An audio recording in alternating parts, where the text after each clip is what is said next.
I wanted to start out just to add on to what Mark said. As a profession, I've worked as a school counselor for 6 years, and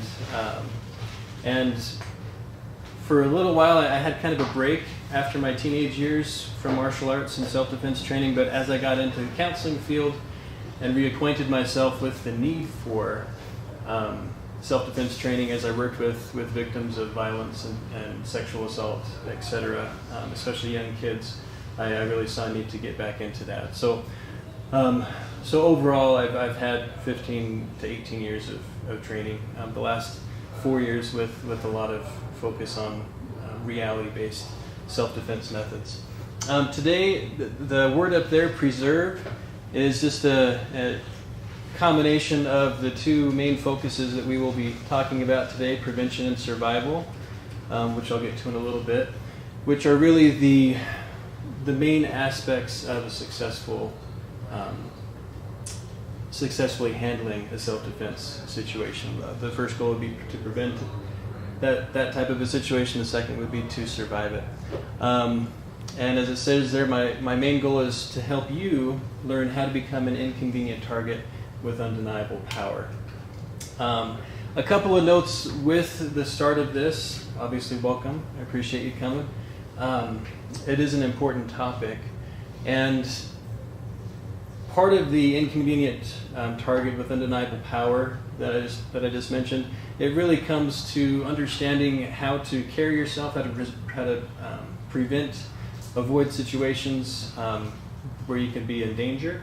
But really, one of the main aspects that you'll notice as we go throughout the presentation is mentality, and I want to help you come to some conclusions and decisions, or at least get you thinking about some things that will help you develop a mentality to handle yourself. A lot of self-defense, successful self-defense, is going to come down to your willingness to act and have that internal power. Setting expectations for the meeting. Obviously, with this topic, it is an important one, and can be a sensitive one. I recognize that there are or may be people in this audience that have been victimized in the past, and so I will be making every effort that I can to be respectful in the material that we cover, but also know that it is a fairly mature topic in talking about violence. And if you are uncomfortable, because typically talking about violence is not the most common thing to do, not the most comfortable thing for people to discuss. And so if you find yourself getting uncomfortable or would like to take a break from the material, feel free to leave. There's no judgment or anything. Yes, sir. I have a question. Please.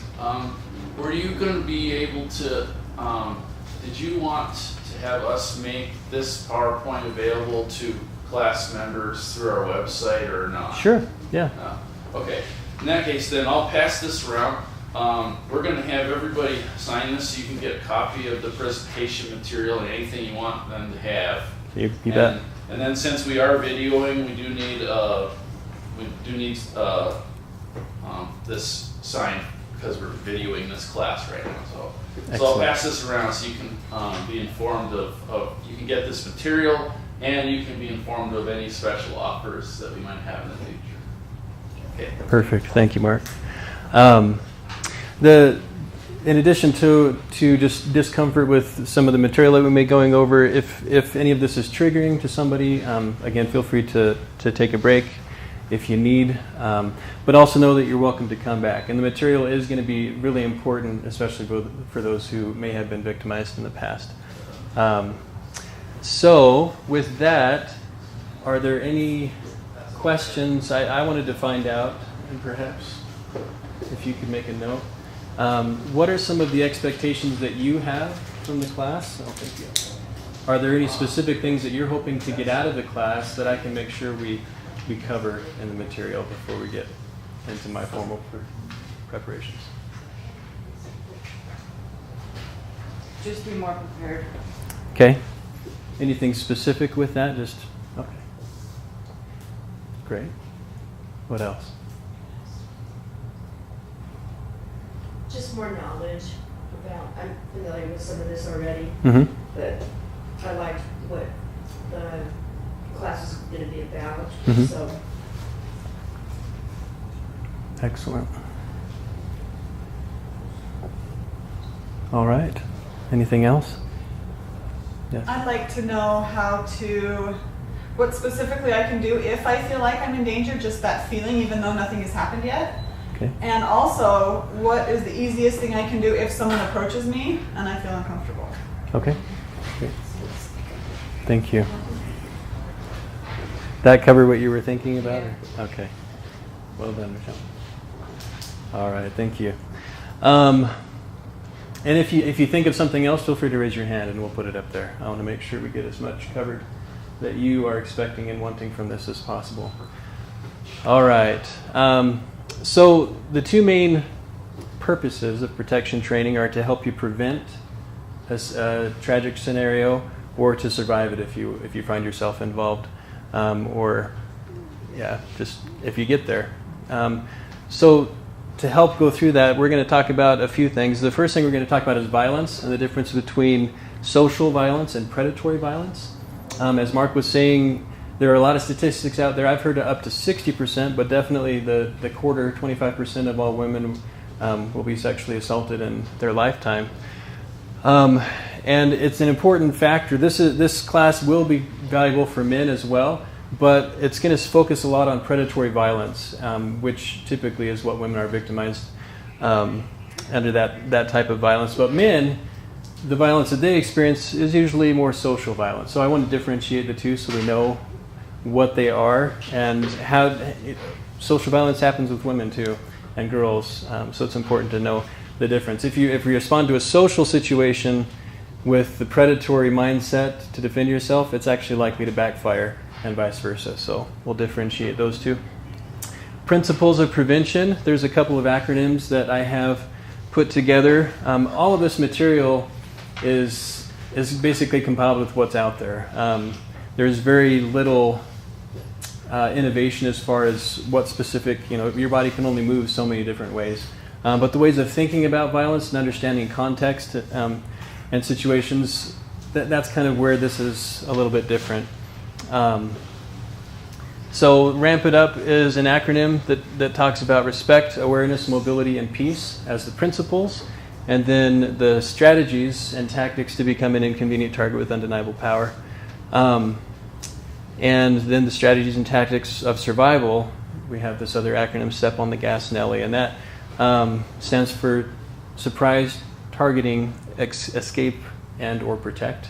And then the specific tactics for that physical encounter we'll get into: grab, advance, slam, and what those are. And then the targets are neck, eyes, legs, and in between. And we'll get into those specifics. And then at the end we'll talk about a word on weapons and everyday carry items, protection tools, things like that.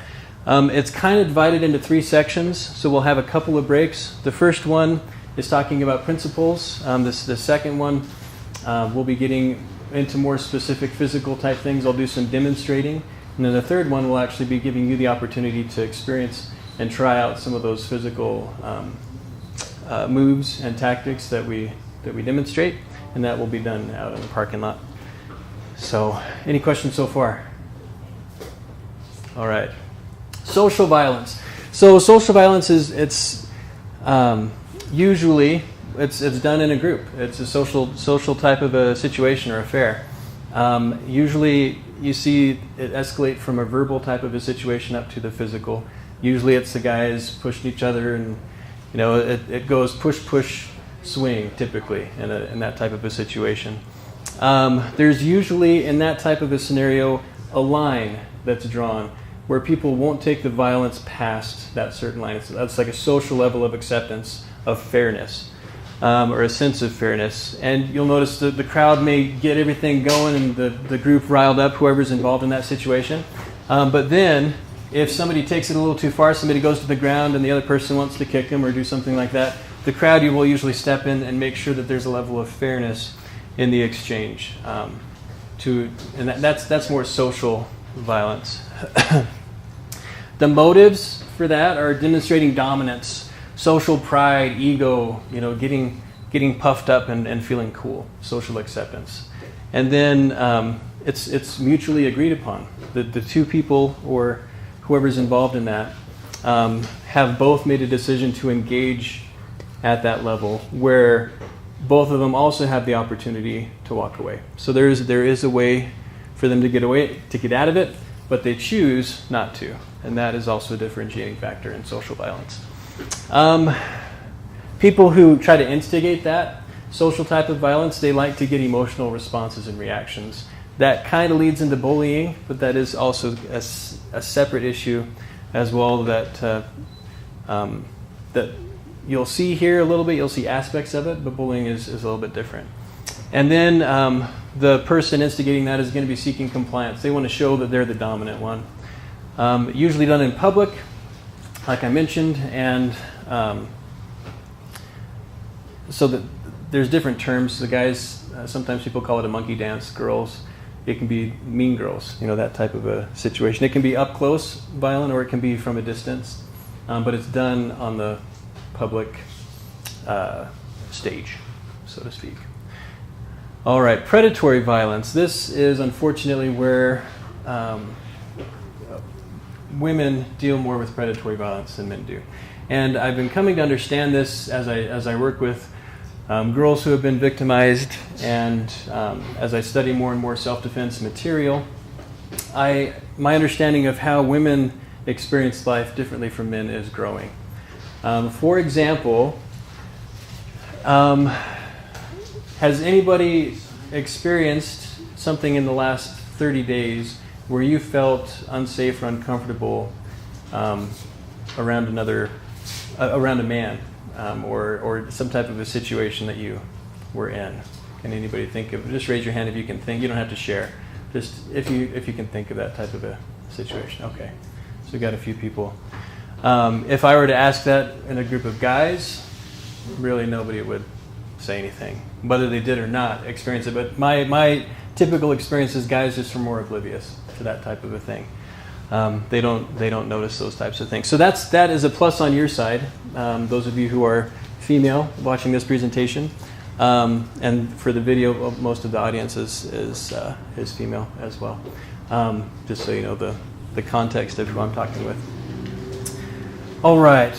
So in general, there's no line that will not be crossed in a predatory situation.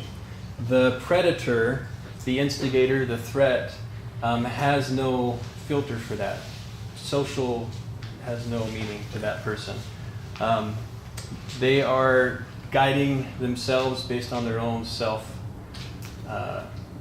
personal interest, their own desires, and they will exploit any type of socialization that you have experienced in your life to their advantage. They know that most people are socialized to be polite and nice and understanding and forgiving and giving people the benefit of the doubt and all those things. So those predators will utilize that knowledge that they have of your socialization to take every advantage that they can of you and the situation that they may put you in, because they will instigate that type of a situation.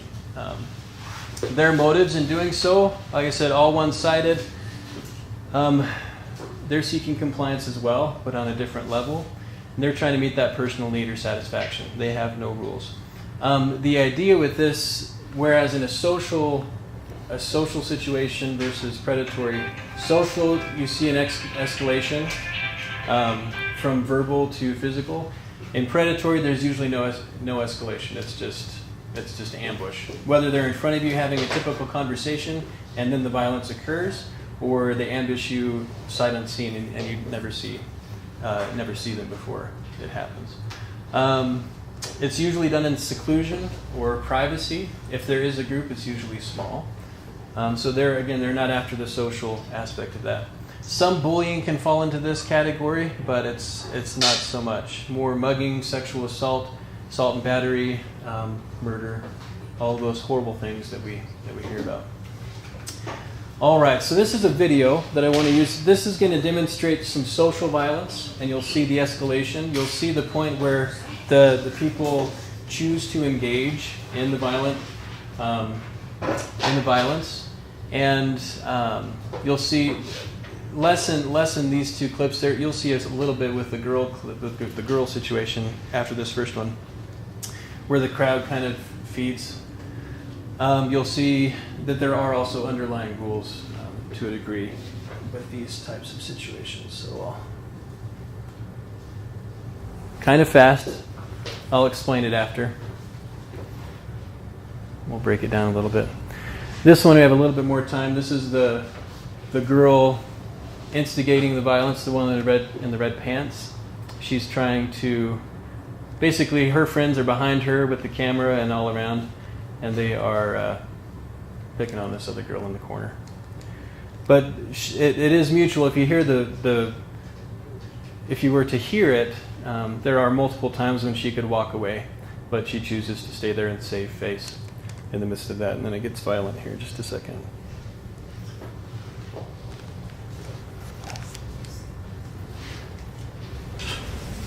And that is that. So in the first situation, the two guys are kind of going back and forth, and it's really fast. One of them, you see him, he gets pushed, he takes off his backpack, and then goes for it, and they're fighting.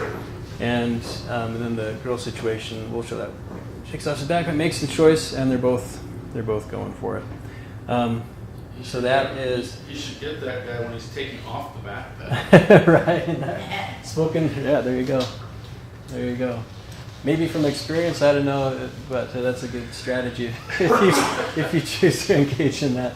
All right, this is a more tame version of a predatory violent situation. I don't know who all of the audience is with this material, so I chose to not get into some of the more.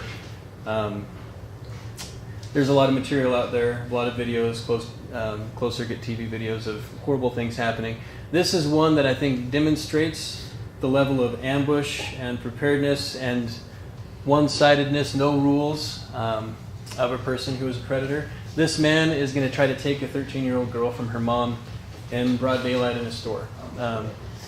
And he's not successful. There ends up being you won't see this, but in the situation, there's an off-duty police officer just right outside the store that happens to be there to helps to catch him. But just to demonstrate that ambush aspect.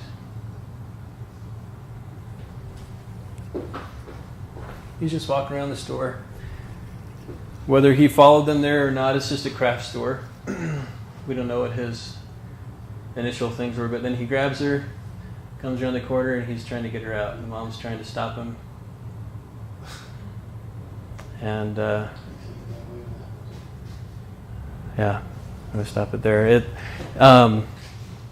It's insane to think, those of us who grow up with, are raised with social understanding and humanity and all of these, just knowing, it's really hard to watch somebody who doesn't have that.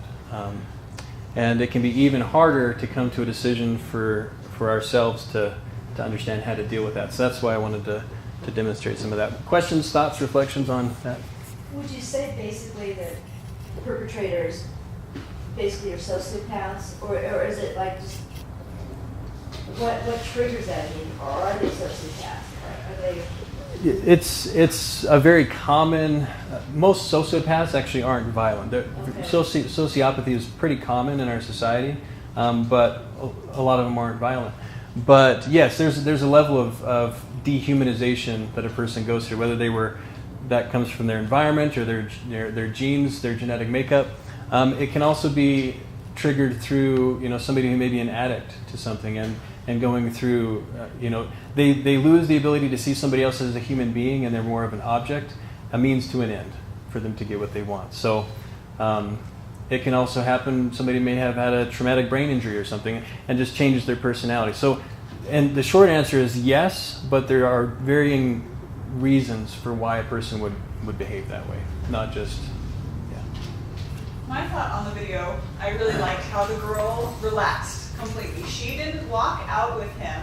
Right. And when a person relaxes all the way, they feel really heavy. We call it going boneless around our house. And when you try to move someone who isn't using their muscles, they're difficult to move. And so the guy had to drag that girl. She wasn't punching him in the face, but she did the next best thing, which was make it hard for him to move her. Absolutely. So, go girl. Absolutely. And the other thing that you'll notice is the mom took immediate action. It's really common in these videos to see the parent or somebody just freeze, and not because you're so unaccustomed to seeing that level of violence and victimizing that you just freeze. And so she took immediate action, and that's kind of the goal for us to be able to walk away from this knowing that we can do that.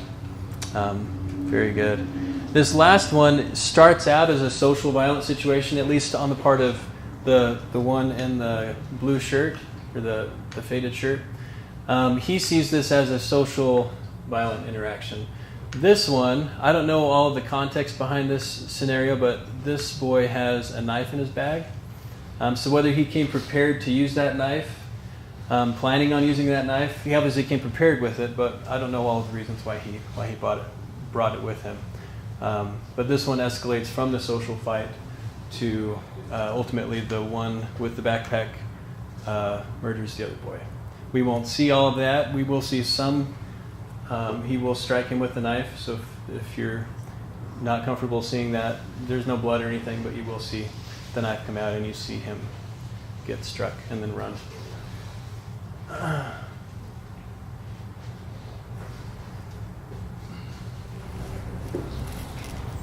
Again, both making the decision to engage.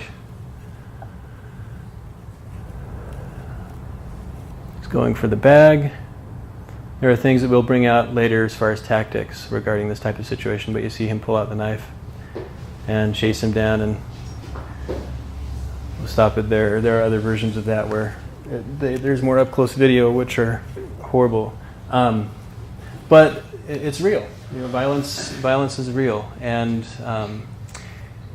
so understanding how to best option obviously is to avoid that type of a situation. Don't let it get there. And even if you choose to engage in a situation or a violent encounter that you don't have to, the other thing to think about are there are plenty of videos that I could have shown where two people are fighting, whether they're male and female fighting each other, or boys fighting boys, girls fighting girls, where one will punch the other and knock them out, and they'll hit the sidewalk. And it's a common thing to hear. There was a boy when I was a counselor in Colorado that punched his bully, the bully that had been bugging him forever, punched his bully, and just one punch, the kid fell and hit his head, and he died within the week. And so, one boy lost his life, the bully did, the other boy has to live with the fact that he took, whether it was justified or not. So when there's any ability to avoid that type of a situation, we want to do that. And it's hard for guys, I think, in particular, to do that because we want to be macho, we want to be the tough guy. But as far as the social violence goes, if you can avoid it, avoid it. We want to prevent that whole mess. All right, so an introduction into, we talked about it a little bit, but into the mind and the functionality of a predator. There's basically 7 things for convenience. I found words that identify those things that all start with I. The 7 I's of predatory violence and mentality. The first is intent. Obviously, they have an intent to get what they want by any means necessary. But they do have a line, and we need to learn how to, just like they have learned how to use our socialization against us, we need to learn how to use their own set of rules against them. And that is, most predators, they want to do the most damage or get the biggest high, whatever they're after, with the least amount of risk of injury or death or getting caught to themselves. So that is their line. And if we can prepare ourselves to present ourselves as somebody who is likely to cause them injury, death, or to get them caught, then we will all of a sudden become a less convenient target. Do you have a question? Yeah. Couldn't the animal with the horns chase the bucket's head backward and hit the lion? In that type of a situation, it probably could. And that's a good point. I will talk about that using some of our natural desires to get away and how to reverse those and use them as weapons to inflict injury on the person that's trying to harm us. So that's a good point, Ethan. Thank you. He could. All right. So they have the intent. right? And then we have they're going to identify their target. And again, we want to fail this test. We don't want to be identified as a target. To get an idea, though, what are some of the behaviors that you either know or would imagine? We have to kind of take a step back from our humanity and think as a predator would. What are some things that you would be looking for if you were looking for a target to get those things out of as a predator? Someone doesn't fight back. Okay, somebody who looks like they won't fight back. Someone that's alone in a secluded place, it's dark, maybe late at night. Sure. Where no one's around, obviously secluded. Absolutely. Or in a car by yourself, you're maybe writing out a couple of bills you get in mail, and you're in a parking lot somewhere, and it's kind of maybe off from everyone else. It's another target. Yeah, absolutely. And so seclusion, presenting ourselves as kind of a weak person, right? And how we walk, how we move. Being distracted, which we'll get more into, yes? The last class I came to was about how to avoid being part of a riot. And turns out, ladies, how we dress can bring attention. And if we're dressed basically immodestly, we're gonna turn ourselves into an attractive victim. Okay. We may be dressing like that to get that kind of attention, and it could turn bad on us pretty fast. For me, another one that makes a target is someone who's distracted. If I'm on my phone and I've been walking like this, I'm not going to hear or notice anyone coming up. If I have my earbuds in or my hood on, even if it's raining, it still makes me less aware of my surroundings. Right. May I say something about your comment as far as when it comes to sexual assault? It doesn't matter what you have on or you don't have on, because if they want you, that doesn't matter. Yeah, and I was gonna speak to that point. Go ahead. Oh no, it's more of an action power or Right. over somebody. Right. Yeah. As opposed to the sexual part of it, but. Right. Yeah, there's so many motivating factors, and it is true that in sexual assault situations, statistics show that it is typically not the sexual appeal of the victim. It's availability, all of these other things that make them a target. The second thing I wanted to note on that is it is a kind of a sensitive topic with sexual assault specifically. In all of the things that we're sharing, that I'm sharing, and I in no way am intending to blame a victim for something that happens to them, because people being victimized is wrong regardless of where they are. We should, and people use this as a justification too, I should be able to walk down any street that I want to at any time, right? And all of those things, sure, we should be able to, but at the same time, if there's a level of prevention that we can take, a measure of behaviors that we can adopt to keep ourselves out of that situation, we also need to look at that aspect too, because we can speak to everyone, but to prevent this type of thing from happening for yourselves, it's not going to matter what I say to the perpetrator. They're not going to listen to me. They're out for their own personal thing. So I have the opportunity to speak to you, to appeal to your decision making, just to inform you so that you can make those choices on your own, knowing what the potential consequences could be. Yeah, I don't want you to think I'm advocating dressing in anything like that. But because sexual assault, it can happen to an 85-year-old woman. Sure. Or to it doesn't matter. Yep. Yeah, exactly. So it's personal choices that we make, and there are consequences, potential consequences to all of that, which we'll get into. So very good, thank you for those ideas for who is a good target. We'll get into more specifics of this in just a minute, but those are the other thing I wanted to mention is the predator is also going to pick the location. So they're going to look for the target, they're going to look for the location.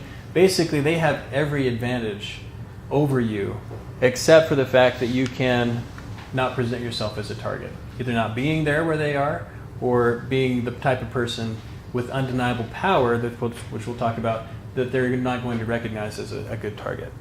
The third thing is interview. Whether that's just observation of you, there's an interview process that the person will go through. It could be observing you from a distance. It could be interacting with you to see what level of boundary they can push. and push through with you as a person. We'll talk about boundaries in a little bit. This is an interview that you want to fail, right? You don't want to be the winner of their options here. And then they're going to put themselves in sync. Either during the interview process, they will put themselves into a position where they can obstruct your movement, or they may separate themselves after the interview and then find another opportunity to put themselves in sync with you. Basically put themselves in your path. There's different types of ambush. The L-shaped ambush is most commonly depicted in the media of the different ambush options. That's where one person is, in front of you as a distraction, and then you have somebody else come in from the side as an ambush. There are a lot of different types of ambush, but the main point with ambush is the main takeaway, to simplify it all, is the idea that if you see a threat or you recognize a threat in front of you, also know that there's likely to be a threat around you as well. So be ready for that, be ready to take action, or as we'll talk about later with some of the tactics, take immediate action when you recognize that threat to get yourself out of their location, even if it's just a few steps out of their location that they've picked. The next thing is intimidation, whether that's through them using a weapon or verbally intimidating, using their physical presence, any or all of those things. They are likely to intimidate their victim. It's kind of the last question in the interview, if you will, before they take the action. And it's none of these. This isn't like foolproof. All of them happen all the time, or they all happen in this order. It's just generalities that we're talking about here. And then the next one is injury or worse. That's when it happens. And then the impact or the aftermath of the situation. Yes. So, one of my 11 daughters, Reese, who is now 18, I was at the Utah Prepare Expo, and I was coming towards her with our taser flashlight. Uh-huh. And so I was coming towards her, and she's like, "Do not do this. No." And she was very, even I was her dad, but she was still like making sure I knew that was not okay. And she was going to pull a knife on me. Oh, wow. And I mean, this was all in good fun, but Yeah. But what is her natural reaction to defend herself in the situation? So, and I was really proud of her. I was really proud of her for that. That she's not going to just back down and be a victim, and she's not going to be picked on. And I think that as I reflect on it, I think some of her confidence comes from attending stuff like this. Or she went to the Iron County Sheriff's Department Junior Deputy Academy this summer. That gave her confidence, and that's a free program. Nice. It gave her a lot of confidence in herself. So I think if young women attend and participate in like self-defense or other types of related classes that give them more confidence, and like she had experiences like handcuffing people or like some of the hand-to-hand stuff that you learned in like you might learn in the Army or something. She learned some of that stuff. And that gives her a lot of confidence, so that if someone's coming towards her, she's just like, no way, stay back. That's not okay. And that's awesome. Yes, that's huge. Good for her. That's something that we try to instill in our kids as well, the ability and willingness to set boundaries. And we'll talk more about that too. Thank you for sharing that. And that sounds like a great program. What I have found is you can gain confidence from the material and understanding, but there's still a gap that can cause hesitation in this type of a situation. So being able to fill that gap with some level of experience, whether it's just you learn a couple moves and you hit a pad really hard and you just see the type of power that you're capable of generating yourself, it can help you to develop that confidence. So that's why we have this kind of broken down in stages where towards the end we will be doing some of that physical. And you don't have to do a lot, you don't have to do any, but I just want to give you the opportunity to hit some things and to try some of these things to gain some of that experience. Very good. Any questions or comments about this before we move on?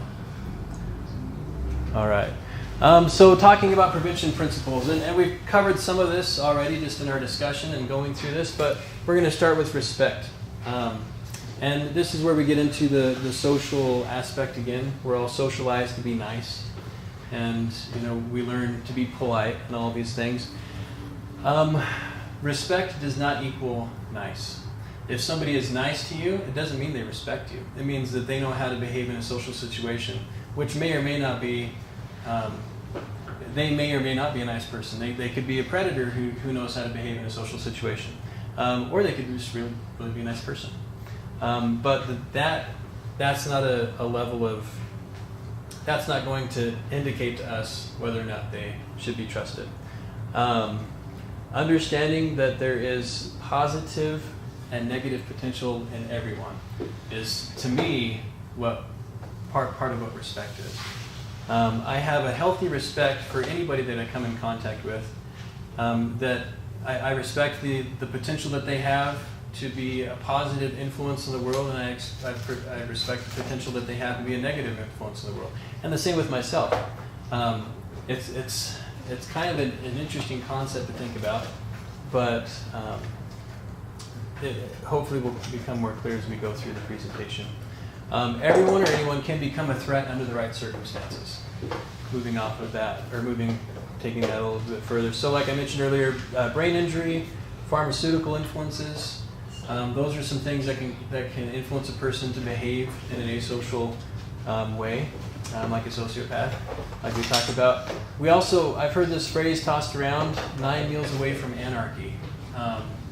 In our society, and thinking about preparedness, 3 days without food and water changes how people behave and what people would be willing to do to obtain food and water for themselves or their kids, neighbors, friends, people. We behaved. I am rough to be around when I'm just tired. I mean, so to a degree. We have levels of patience and all of these things that we need to take into account. A high percentage of violence involves perpetrators who are known to the victim.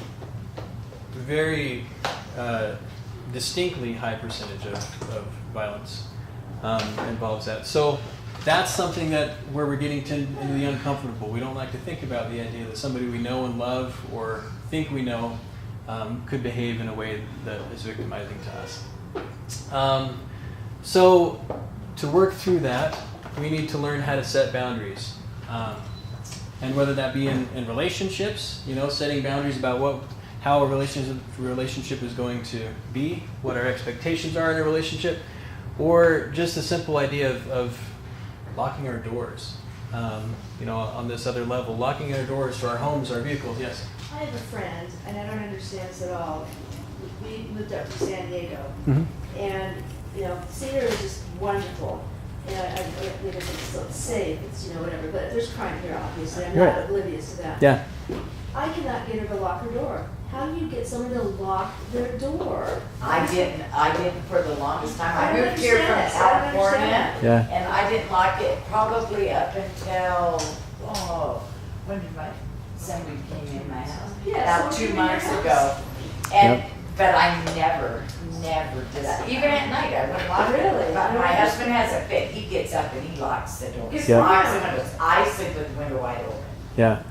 I've experienced that. I've taught this type of material. Yeah.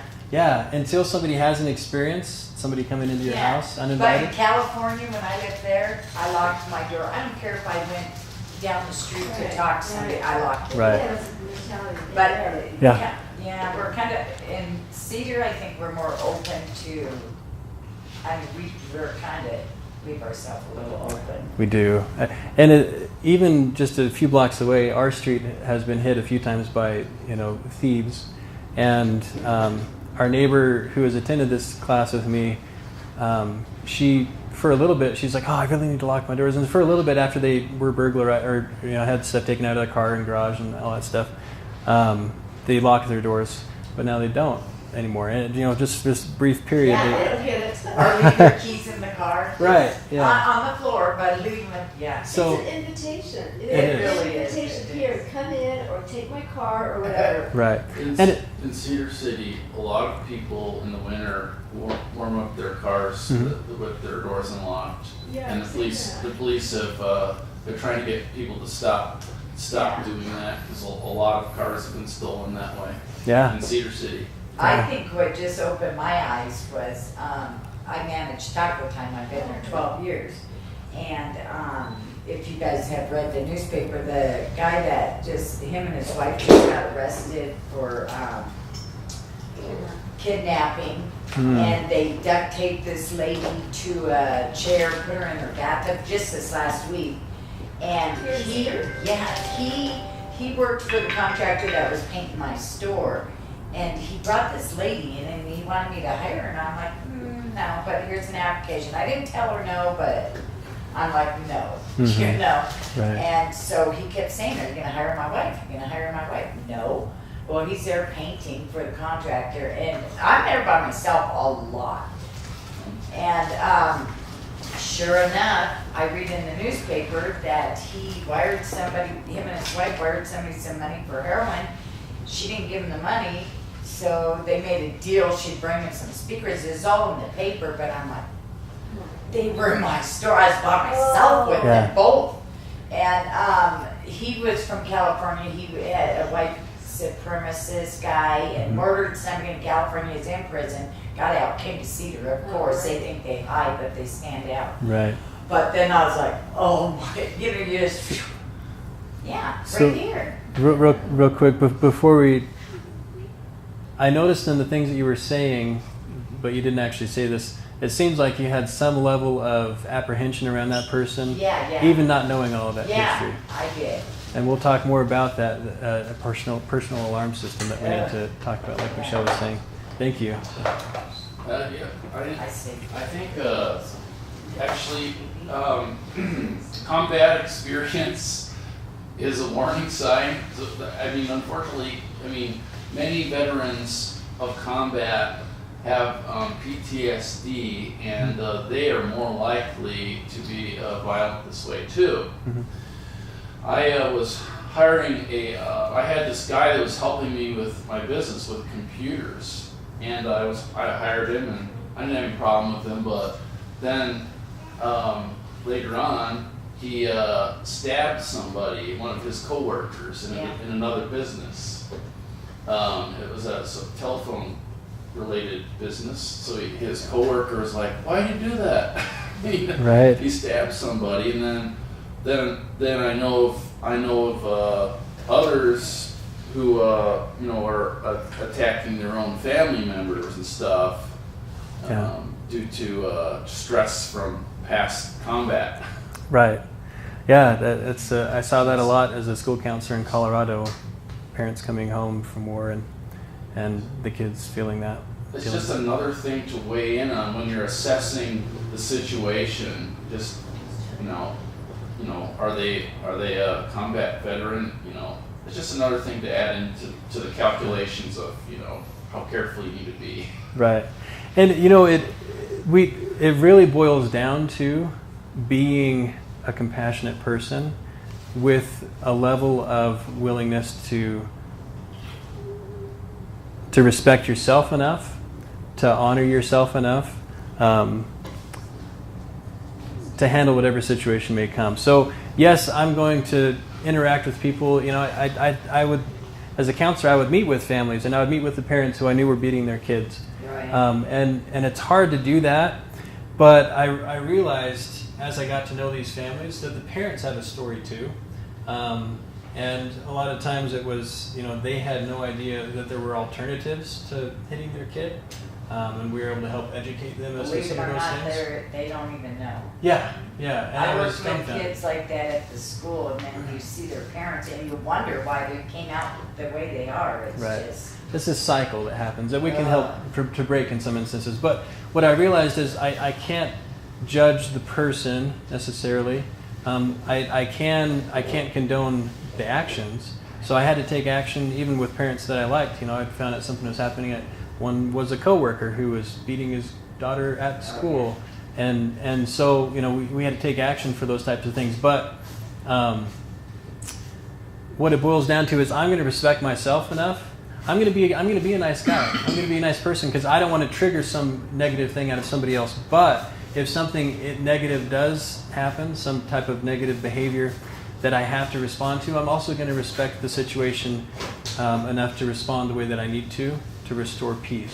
Even if I have to use violence in that type of a situation, I will, in order to restore peace to the situation. And we'll talk about that.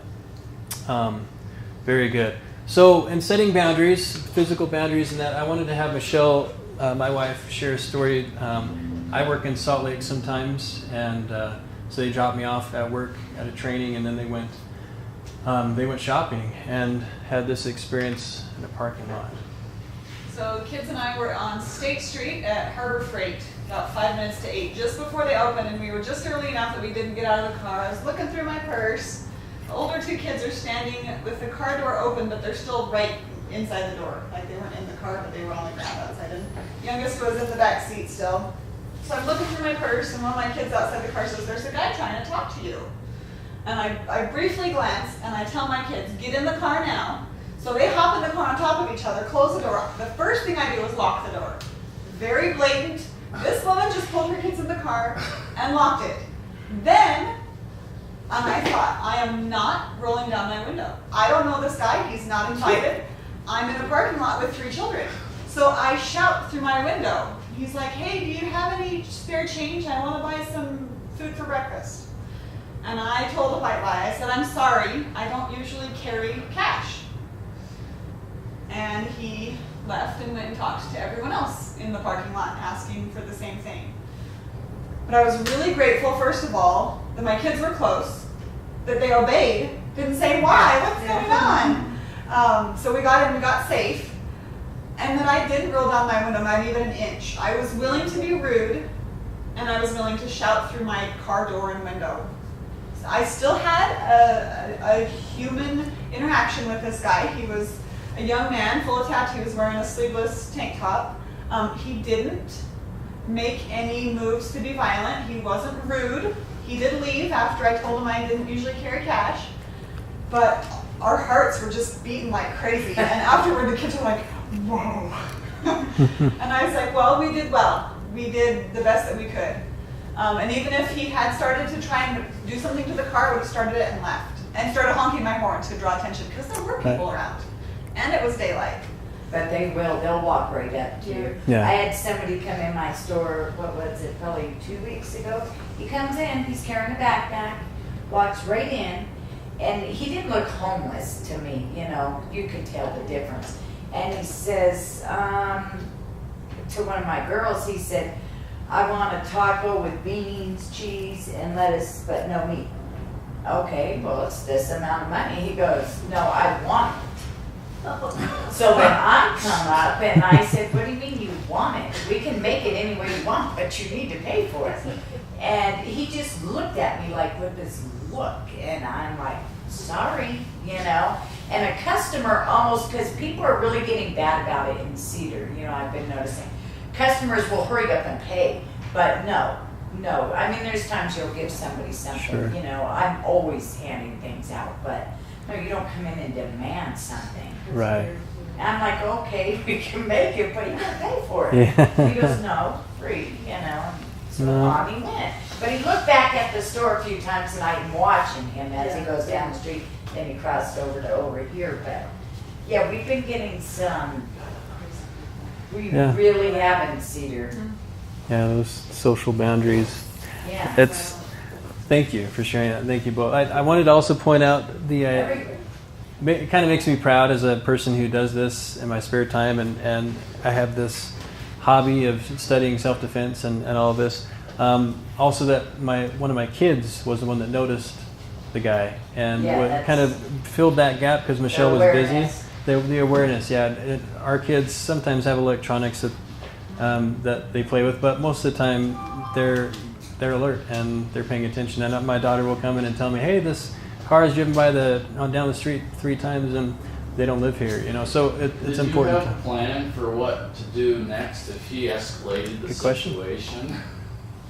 No, but I think I would probably act on it, you know, He but you he think you pull- will until it comes right down to it. Right. You know, I've done like martial arts and Yeah. stuff like that, but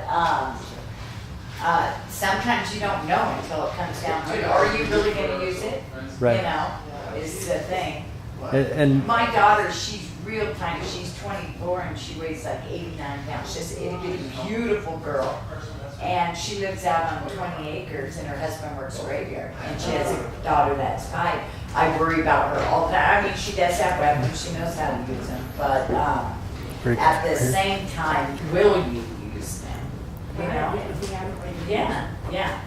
So that's a big question. I was just thinking, you know, that guy was hungry. You know, like you said, people But were I really hungry, don't they think act he different. was. I just, because you kind of can feel, you know, I think I'm a pretty good judge of character that way. I think he just wanted to see what he could give. I was just, That's yeah, But like, but yeah. somebody might have pulled a gun or a knife or gotten more violent after that point, and then, well, okay, now what?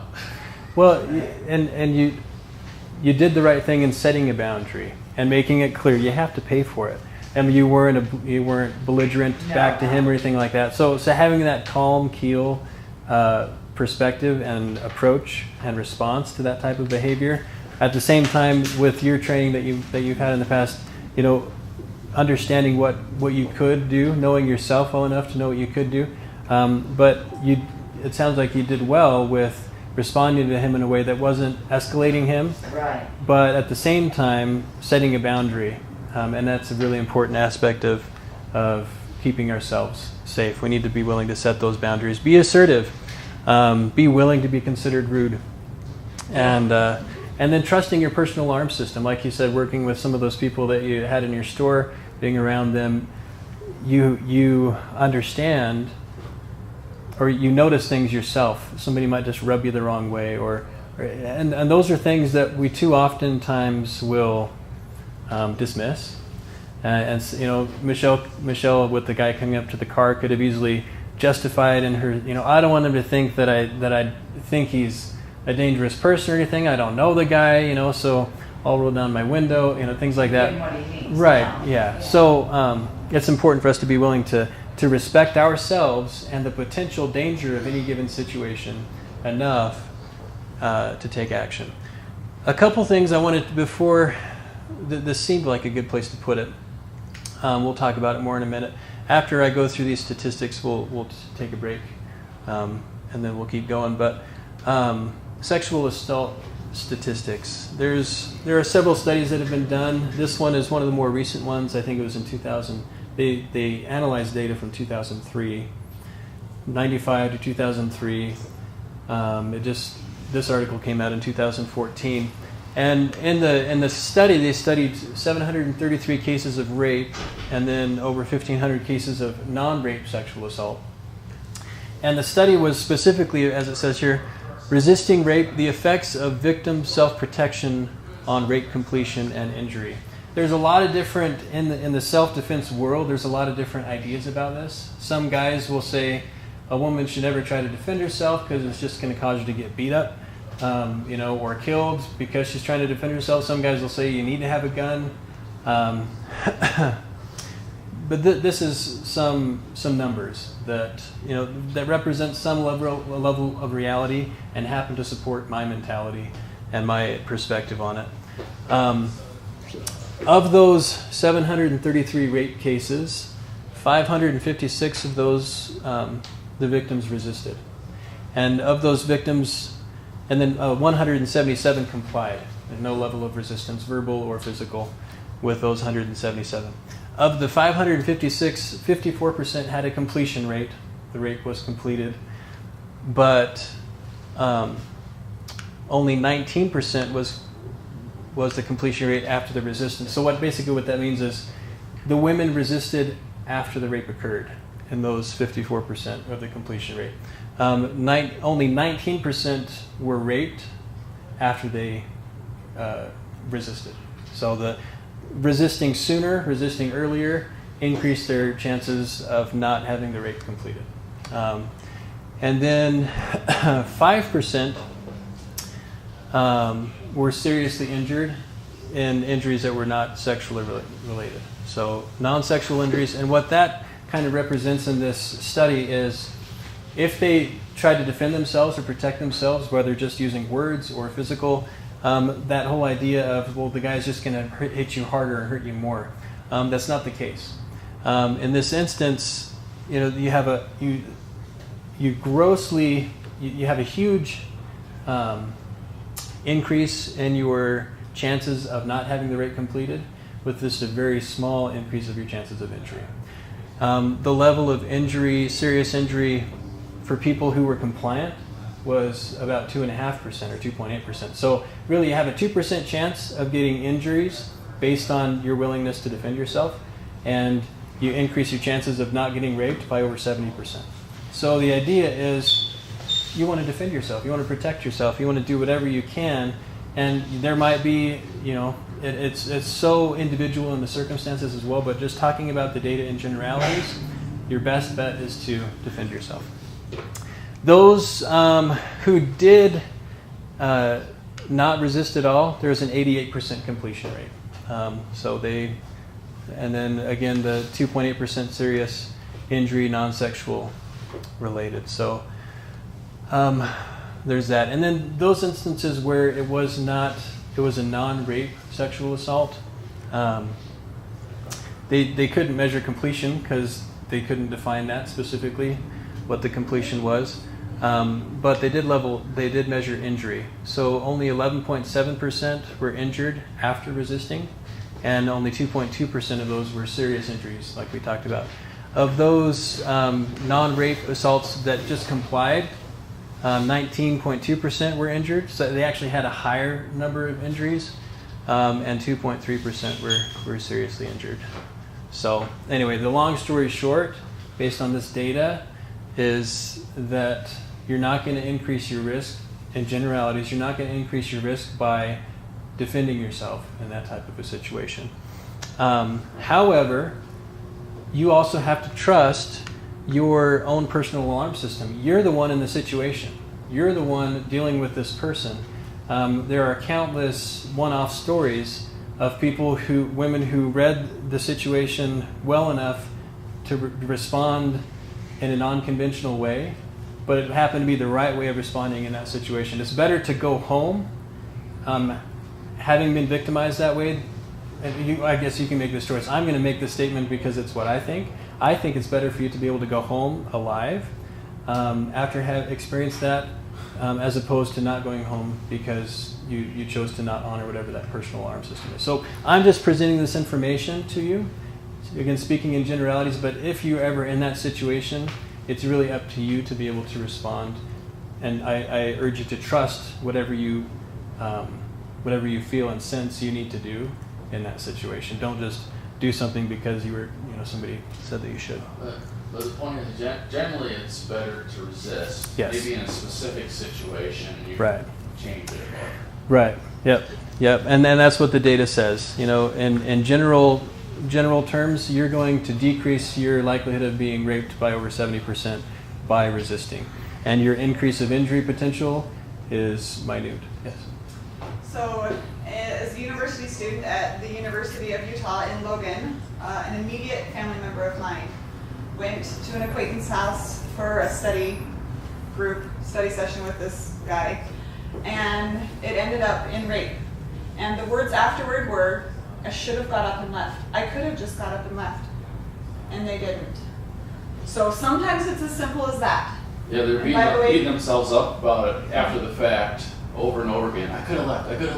Well, but it was as simple as that. I don't know that there was necessarily any violence or threat indicated, but it was as simple as get up and leave. And guys can be raped too.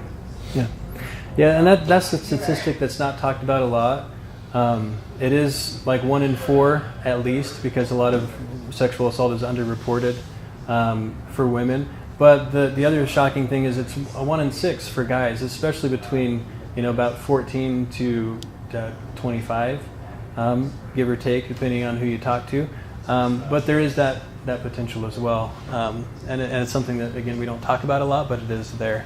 The last thing we'll end with before we take a break is the idea of watching the hands. And again, this comes down to we have to, in some way, separate our relationships from the behaviors of another person. Our ties and connections to a person and our feelings for that person should not necessarily dictate how we respond to their behavior. If my brother, when we were kids, this happened, my brother, he was like 10, he found a gun and he pointed it at me. And I knew he wouldn't shoot me, but at the same time, I didn't stay there to find out. I did what I would do if anybody pointed a gun at me. I ran. Because he didn't have experience with a gun. He could have shot me on accident, that type of thing. Anytime someone tests our boundaries, or we can salespeople, and I've been in sales, I understand this. Salespeople are notorious for this, testing boundaries, seeing how far they can push you. I like to play with them a little bit. We have salespeople come to the house all the time, and so I like to try to test them out. And I was actually impressed. There was a guy who was really slick, and he was selling home alarm systems. And anytime I'm interacting with these people, I have in my mind, I'm identifying targets and understanding, things that I could do if something were to happen. But I decided to kind of let this situation play out and hear his spiel a little bit. And he asked me the question, do you have an alarm system? I said, no, but we have, we have, screens and things that we put up as barriers, additional barriers for our home, and whatnot. And he asked what kind of door I had. I said, I don't know what kind of wood it's made out of. And he's like, oh, do you mind if I check real quick? And he's like, I can kind of tell by the thickness of it. So I was like, sure, And again, I know what I'm doing in kind of letting this play out. But I was impressed because he was very nonchalant. And I opened the door and I stepped inside to let him look at it. And then he stepped inside as he looked at it. And I was like, he just got entry into my house. And he did so very, very slick, very nonchalant, yeah. So if he had malintent, like I said, I was willing to do anything that I needed to get him out. And I had a lot of people there and stuff. We had some family visiting. And then, within a second, I said, well, we need to step back outside. And I took him back outside. But people are willing and able, if they have those intentions, whatever they may be, to sell you something or whatever, they're going to test those boundaries. And the idea of watching the hands, a person will use that socialization that we have to meet their needs.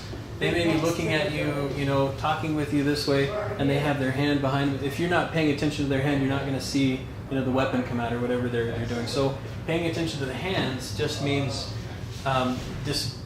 disconnecting yourself from the social aspect of it and making sure you're also paying attention to the other. So, all right, let's go ahead and take a break. And I have. There's some material that I talk about in the end, but this is a great book by Gavin de Becker, and I buy extra copies of this anytime I can find them. I got these for like a quarter each at the thrift store. So if He's right there. Okay.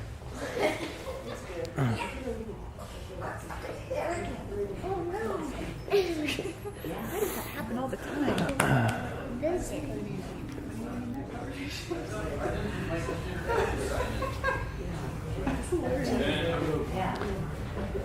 Yeah, I can say, tell me something interesting. Password. Oh, thank you. All right. Okay, so we got through this. I'm gonna move a little bit faster through this material because there is still quite a bit to get to the actual tactics. All right, but again, feel free to stop, questions, things like that. All right, so the next one is awareness, and there's different types of awareness. Situational awareness. Specifically, I'm talking about who's with you, and noticing if anything or anyone is out of place in whatever situation you might be in. Environmental awareness, where are you? Parking lot, bathroom, store, transitional spaces are an important thing to talk about. And then the next one is can you see an escape route? And this is kind of a fun, you can do this as a game with your kids. Walk into a room and like, who can tell me how many doors there are to get out, you know, and play games and stuff like that. And it's going to be doing two things. It'll be increasing their awareness and ability to track and locate escape routes, but in a fun way that's not going to be threatening and things like that. So as far as situational awareness, who's with you, you're going to respond differently to a situation where you have a child with you, for example, or someone that you're responsible for their safety, than you would if you were just by yourself. Instead of trying to just escape, you might have to actually use some violence to protect yourself or the person that you're with. Pre-incident cues. This is a skill that you can start to develop in addition to like the escape route thing I mentioned. You can start to practice noticing cues in social situations, whether you are the one in the situation, whether you're watching a movie and seeing it in that. Everywhere you can notice this. A couple of pre-incident cues, and what that means is basically something that somebody does, usually unconsciously, subconsciously, before they engage in some type of violence. So, witness check. If I'm about to hit Ruben here in the front row, you know, we might be talking and whatnot. Before I do it, though, I'm probably going to go like this and do that. You'll see that countless times in videos. Somebody's going to do a quick witness check to see who's around before they do that. Staring too long. If you notice somebody's looking at you, and it's just an uncomfortable time period that they're looking at you, that's something to pay attention to, because that's a common. They might be doing that interview process in their mind. Yeah. So if they are doing that, what do you do? And depending on how far away they are from you, or what do you do? Yeah, good question. You can either remove yourself from the situation. You can't engage a person, in a violent encounter in that instance. But you also just want to start taking mental notes, because that's going to build a context in your mind so that you'll know what to do if you see, for example, a woman. There's a guy named Tim Larkin. I got his newest book over there. He's a self-defense guy. His approach is called target-focused training. And he tells a story of a relative of his who she was shopping with her friends, girls' day, had lunch or whatever, and they were at the mall or someplace like that, or maybe they were all together, and she happened to have parked on a different floor, 3 floors up from where they were. And it was starting to get late, and they offered, everybody was there, like, hey, we'll give you a ride up to your car. And she had the thought, yeah, I should. But then she also started to justify, well, I don't want to inconvenience them. I don't want to be that person who's like scared. So she said she would just walk to her car. She gets into, she was going to go to the elevator, but she noticed a guy there, and she noticed that he was watching them. Mental note. So she decided to take the stairs. And when she got to her floor, which is several flights of stairs up, he was there. And so she had made the mental note. If she hadn't noticed him before, she may not have responded the same way, but she knew that he had preemptively gone to where she was going to go. And so when she came in contact with him, she used violence. She hit him with her briefcase and then hit him another strike and knocked him out. And went and got security, and he was gone when they came back. But yeah, so you use those types of awareness, levels of awareness to increase your context knowledge of whatever situation you're in. I don't know if that is that. No, it does. Yeah. Hiding hands. That's the other thing. When I was in here in my engagement with Ruben here, like I used before, I'll do the witness check. I might hide my hands. So he doesn't, or I like talk to him for a second and pull something out of my pocket so he doesn't see it. So if you notice somebody with their hand in their pocket, the police always say, take your hands out of your pockets. There's a reason for that, because that's a person is likely to be, or could potentially be, holding some type of a weapon. So again, you want to watch the hands and not the eyes. The next thing here is putting themselves in your path unnecessarily. We talked about that a little bit. and also in that example I just gave. And then if they are ignoring your physical and or verbal boundaries. If you notice somebody staring at you too long, you're getting uncomfortable, you see them later, you can say, hey, I saw you before. To be honest, like, you following me? That type of thing, and we'll talk about that. You can say it kind of jokingly at first, if you wanted to, that social thing. But at the same time, you also have the right to just say, are you following me? And using some level of command presence with that as well. If they, in turn, try to work past that, and try to ignore that boundary and work around it, then you know that that's also a pre-incident cue. In the book that some of you have now, The Gift of Fear, Gavin de Becker tells a story of a woman who was coming home, had groceries in her hands, and she noticed a guy, got a creepy vibe from him, and noticed him again a second later when she was going into her building. It was East Coast. It was a building with the locked doors, and she had to get buzzed in, and she ended up dropping some cat food at the base of the stairs. He had gotten into the building, came in behind her, and he started talking to her, jovial, friendly guy, but she still had kind of a creepy feeling about him. She dropped the cat food. He's like, oh, I'll get that and help you, and he basically, she's like, no, I got it, but he just picked it up and he held on to it. I'll just carry it up the stairs for you. And she had the distinct thought, I need to get rid of this guy, but she didn't know how. She didn't know how to overcome that social awkwardness because he wasn't going to give her the bag. I'll carry it for you. And then he uses this other tactic called teaming, where he starts to kind of place himself into her situation. Oh, we've got to get upstairs we got to get that cat taken care of, and he ended up getting entry into her home, sexually assaulted her for hours. Well, yeah, exactly. Too nice. And what ended up happening in that situation, she was in her room, and she noticed him do a few things. He closed the window and locked it. He walked out of her room, and he said, "Don't worry, I'm not going to hurt you."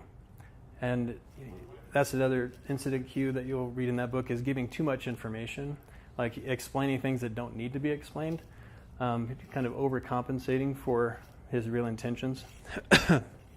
Anyway, she knew that if she didn't get out, he was going to take her life. And so what she did was she gathered the sheet around her, and she followed him out the door and down the hallway. And he went into the kitchen, and she could hear him wrestling around in the drawer where her knives are kept. And basically, she was right behind him, and he turned into the kitchen, and she just kept on walking, and she walked straight out her door, closed the door, and she just knew, she didn't know how, she just knew that the door across the hall was going to be open.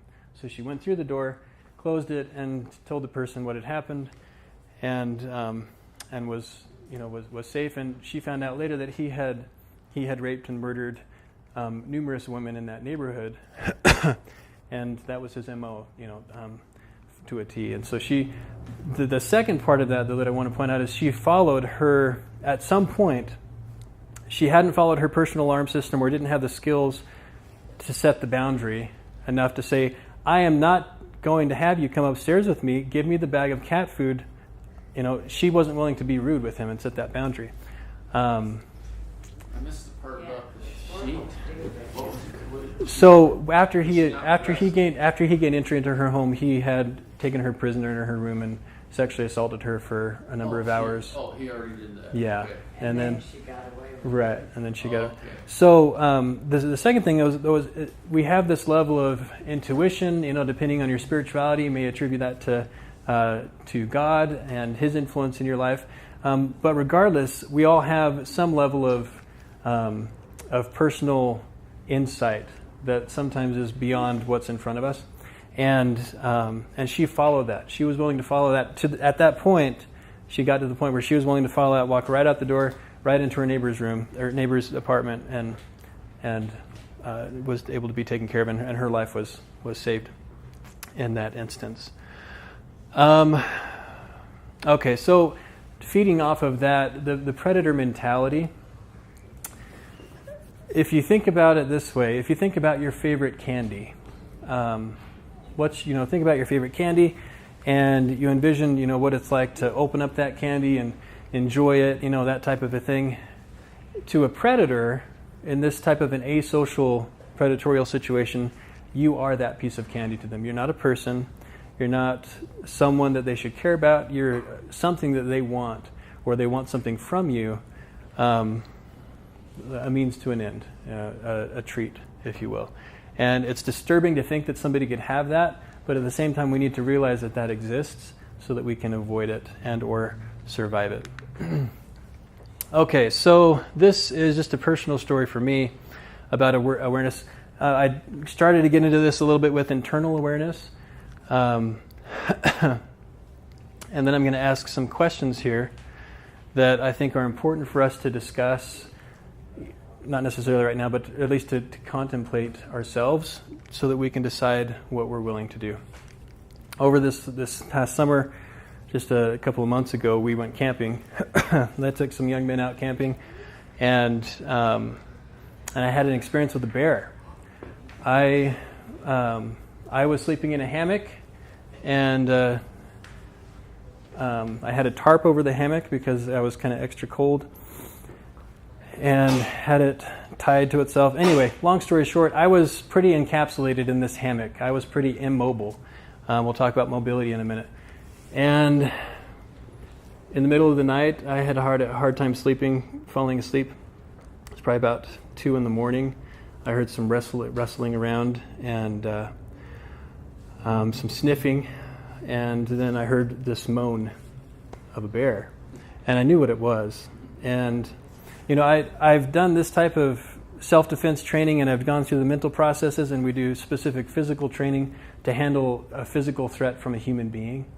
And I feel like with all of that training that we do, that I've done, I'm at a pretty good place. I understand that I'm just as human as the next person. Somebody could take me out just as easily with a whack in the head with the bat or something. But I have prepared myself enough to be able to handle the adrenal responses that our bodies have to that type of a threat. But I have not ever prepared myself to be in contact with a wild animal, especially of this nature. Literally, it started to push me in the hammock and started to explore me in this bag.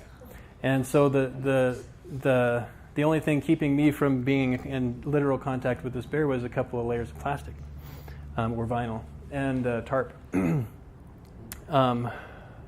I was terrified. And I had all of those physical responses. I had the chemical brain, they call it a cocktail. I don't know if it's in the next slide. Anyway, a chemical cocktail our brains respond with. We're dumped with adrenaline, norepinephrine, cortisol, all these things that are designed to heighten our awareness. We have this physical response. And I had the physical inability to move to some degree, but I also had the impression or the thought that I needed to stay still. And I have Tourette syndrome, like I mentioned, and so especially in stressful situations, it's really hard for me to hold still. But I did. And after just a short time, I went through, it was probably about 5 minutes, and it felt like 5 hours. Yeah. So I was back and forth on this spectrum of terrified, annoyed, and then angry, because I kind of felt like I was being held hostage, because it didn't hit me, it didn't engage in any real violence, it was just interacting me with a threatening way. And so I had all of these responses, and I had, after I've kind of processed this, the counselor brain and all that stuff, going through and processing all of this situation, I kind of realized that all of the stuff that went through my mind, thinking about my family, thinking about the boys that I needed to protect, that were around me in this campsite, all of the things led me to these 3 questions. And the first one is, who or what am I willing to fight for? So I pose that question to you. Who or what are you willing to fight for? Who or what are you willing to die for?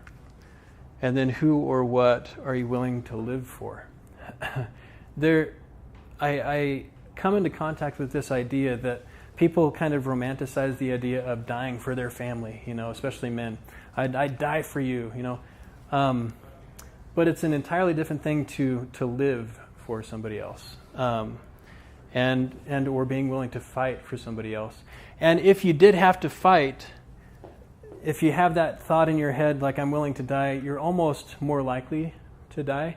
But if you have that thought in your head, I'm going to return home to my family, I'm going to live for my family, then you fight differently. You engage in that violence at a different level that's going to be more advantageous for you in the long run. So I wanted to just point out that you are worth defending. Some people have a hard time accepting that. I don't feel like I'm worth it, but you are. If you think about what your lives, your children's lives would be without you here, or the people that you care about, they would much rather you be here. And just especially for guys, get past the romanticized idea that I'm willing to die for you. That may be the case, but we really need to start living in a certain way. Did the bear go away? It did, yeah. So to finish that story, to leave you hanging. To finish that story, I had these thoughts and processing all these things. Ultimately, it was the thought of these boys. It had been a little bit since I heard the bear or felt the bear. And I had to get out of the hammock. It was awkward because it's one that wraps around you, and then I had the tarp over it. But ultimately, I was able to get out and see that it was gone, and got another leader there with me and his firearm, and we went and just checked on everybody and made sure everybody's safe. So everybody's fine. I walked away really just with a life lesson and this experience that helped me through, to answer some of my own questions, but at the same time, yeah, it was horrific. Animals, that's always this thing I wondered. Do you just sit there and let them make the first attack? But like with dogs, some dogs, they're like when you're out jogging, they look pretty mean. Right. So do you start running away from them? Do you just let them bite you first before you do anything, or what? Well, you don't have that same. Well, it depends on the animal. It depends on the situation. Is it domesticated? Is it wild? I did a lot of research after that experience to how do you handle a bear. Could I fight a bear? All of those things go through your head, and really it's just a situational thing. If you feel like you're in danger, you have to engage that threat with the necessary force to regain peace. Yeah. Quick story on the dog thing. So I was out walking one morning near my house, and there was a little dog out, and I was on the sidewalk. I wasn't in the yard. I was right near the street. That little critter came up and just barked its head off, and I felt like I was going to be ankle nipped by this thing. And all I did was stick my foot out, and the dog actually ran into my foot. Like, I didn't kick it, but it ran into my foot and was like, oh man, that hurt, and then it left. Yeah. But I was willing to defend myself against this little ankle biter. I hadn't done anything wrong. I was just minding my business, and it ran into me, so it worked out okay. Specifically on dogs, I've watched and learned some things about mail carriers. Every dog's different. In general, a tip would be to put something out that the dog can interact with besides you. If it's getting threatening, like a lot of mail carriers will carry hats or something that they can just stick out as they're walking away, still looking at the dog, but just distracting it basically. And sometimes the dog will take the hat, sometimes it'll just smell it and decide everything's okay and leave. But the guy who teaches these methods, the decrease in dog bites is like over 80% with just doing some of those simple things. But I just recommend getting some specific training if that's of interest with animals. All right, here's another video, and then we'll talk about the levels of awareness as explained by Colonel Jeff Cooper. But this is really an interesting video. It's really short, again, just a few seconds. But this is, I don't remember if it's a department store or a bank, but the manager, using his awareness, notices three masked men coming towards his building. And so there's a lot of things that he could do. That's very aware. Yeah, exactly. He chose the simplest action, and he beat him to the door and locked it. And they chose not to go through the glass door. They just end up leaving. But it's very practical.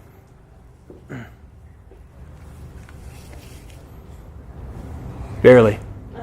Oh, wow. And so they leave. What? Glass door stops. Right. So, sometimes it's those simple things that will keep us safe. My own experience new baby, our oldest Isaiah had just been born, and we moved from Idaho to Colorado. And I was in the habit before automatic door locks in the car before we had one. You just had to reach over and lock all the doors. So I was in the habit of doing that before I started to drive anywhere. And in Colorado, we had just gone shopping. Isaiah was in the back seat as a baby and stopped at a stoplight, and some guy comes up to the window and starts pounding on the window, knocking on the window. I could tell he was in a hurry, a little bit frazzled. And so I did roll down the window just to crack. There's a lot of traffic around. And he's like, "Hey, can I get a ride?" And I said, "No. We have a baby, we got groceries." And he just tried to open that door to get into the car. I don't know what his intentions were. If he just needed to ride somewhere, or he was running from something, or he wanted to, to get our car. But that happened, and I was so grateful for the practice and the habit of locking doors and maintaining that physical barrier, boundary whenever possible. So a couple things on awareness. Jeff Cooper talks about levels of awareness. He's got white, yellow, orange, and red. White is somebody totally oblivious. I have seen young ladies walking down our street reading books or on their phones. Right? And jogging with yours. Right. Yeah, earphones and all those things that basically make you oblivious to the world around you, specifically threats. That's level white. I'm okay with level white if I'm like sitting in my house knowing that I have all these physical boundaries protecting me and with my family. There's no need to worry. But most experts will say walk around at yellow. And you have awareness, you recognize potential threats around you, you're kind of, I'm interacting with somebody new or somebody that I know. It's a habit for me, for better or for worse. I notice targets. And it's not that I dehumanize people in any way. I'm still a nice guy, and it's just a habit for me where I notice things like that. The targets on a person's body, vulnerabilities that they may have if I ever had to fight. And it's not necessarily that person, but just that body type. I have a brother-in-law who is, 280 pounds. He's about 5'4", mostly muscle, just really solid guy, a block of a guy. And I wouldn't want to fight him. But I have that thought anytime I see him, if I had to, what might my targets be? Right. And we'll talk about targets in a little bit, but soft targets, in particular, somebody carrying a lot of weight is going to have weaker joints, those types of things. So those are things that you notice. I'm not paranoid, though. I don't feel paranoid. I'm a pretty relaxed person. But some people, when they start to do these things like have your head on a swivel and pay attention to all this stuff, people start to get a little bit extra stressed. And what I have found helps is filling the gap, because you have a new awareness and a lack of skills. And if you can fill that gap and develop some skills, then that level of stress will decrease. Okay, and then the third one is orange. You've noticed a threat. So I may be outside in my yard and I see the car that my daughter's told me about that's driven by a couple times. So I've noticed that threat, and I'm kind of paying more attention to it to eliminate it or identify it as a real threat. So it's just something that's caught my attention. I'm paying attention to. I'm in level orange. And then red is I'm handling the threat, whatever that might look like. Walking away from SUU the other day with some young men. I work with the youth in our church. Anyway, I noticed a woman screaming across the street, and I didn't know if it was laughter or terror, and so I went across the street. So I walked out, hanging out with the guys, and between white and yellow, I noticed this disturbance. So I move into orange, using this model, move into orange, and I start to observe the threat, and I walk across the street to identify whether this is my own interview process, to identify whether or not it's a threat, and she was just laughing. She just had a weird laugh. But they actually said, "I appreciate you coming over and asking." Because there is a flasher going around SU now too. Did you hear that? I didn't. Oh yeah, that was in the paper too. And so I seen two of the professors that came in for lunch, and I asked them. They go, "Yeah, twice." That's too bad. Girls. Yeah. So see, there's always, you don't know if they're. Yeah. What's going on? All right. So let's move through this a little bit faster. Mobility. this is basically always being in the practice of putting yourself in a position to be more mobile. If you're making choices, life choices, working with youth, I try to teach them about life choices. And if your choices are leading you to greater freedom, you're on the right track. If your choices are leading you to less freedom, you're not. It's the same thing with this type of a situation. All right, so this is basically a model that I put together outlining a moral conflict that most of us have, that I have experienced myself. When I took my break from self-defense and martial arts, I kind of was on the opposite spectrum, like violence is never needed, that type of thing. And some people have that mentality. I could never hit somebody, people think that. But violence is it's an impartial tool, if you will. If a bad person uses violence and they're very good at it, then that's where the morality comes into it. If a good person uses violence for the right reasons, the morality is on the opposite side. Again, Tim Larkin shares a story of a woman, just briefly, a woman who her husband's out of town. She's at home, put the baby to bed, and she's making dinner, watching something on the television, and goes outside to take the trash out and comes in and forgets to lock the kitchen door. Then she finds herself in the kitchen, just cut up a salad she's going to eat, and the man comes in and starts to assault her, and she starts to fight this man. And she's not necessarily very adept or doesn't know a whole lot, but she's reaching back and trying to get his eyes and things, which can be good. He just starts to get frustrated, and he takes the knife off the counter that she'd been using, and he puts it in her neck and kills her. And obviously that's murder, right? If we flip the scenario around, same scenario, all of those things have happened. Baby's upstairs. She's just took the trash out, left the door open. The man comes in, and they're fighting, and she's the one that notices the knife on the counter, and she takes the knife and puts it in his neck. She, rightfully so, I think, would be considered a hero. She saved her own life. She saved her baby's life. She stopped this person who's perpetrating violence on society. But it's the same knife, the same tactic, the same violence. It's just a different situation. And so that's what this outlines. If our goal is to become empowered defenders, and I leave this to you, whatever you feel like wherever you are and wherever you want to be on that spectrum. Our goal, though, as a good guy or a good girl, to the GG there, is to restore peace. That's where we are here with peace. Whatever the situation is, we want to restore peace. So whether that's leaving, which is one of the fastest ways to restore peace, or needing to engage in violence, we're willing to do that. And the bad guy, their purpose is to destroy peace, whatever that may look like for them. So if a person has a high restraint or resistance to using violence, and they are a good guy, they are likely to be a victim. In some ways. They could practice all these other things, though, and still become an inconvenient target, and still not be identified, which is good. But if they ever were, they would be considered a victim. If the bad guy has a high resistance to using violence, they're more likely like electronic troll, social offender, a bully, or a thief, somebody like that. Moderate restraint could be an undecided or a hesitant defender. A lot of stories. A family in northern Utah a number of years ago they have a cabin out by a prison, and 2 inmates escaped and basically took their cabin.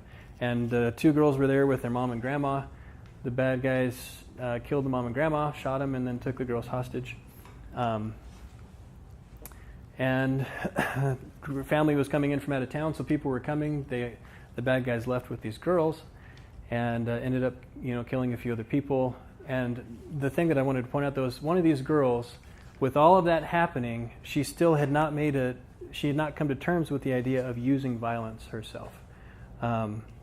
And she got to the point in the car with these men and her sister where she was looking for anything that she could turn into a weapon, even a piece of glass, and she made the decision that at her first opportunity she was going to hurt or kill the guy next to her. And the process that she went to get to that point I liken it to the process that I was going through with this bear experience that I had. And it's a decision-making process. But if you can go through that process now, then in the instance of something like that happening, you will already have made that decision and can take action before you get put into a car to get taken to a second location, that type of a thing. If there is a perpetrator who has moderate restraint and violence, they may be hesitant or undecided. They haven't figured out what their purpose is yet in their delinquency.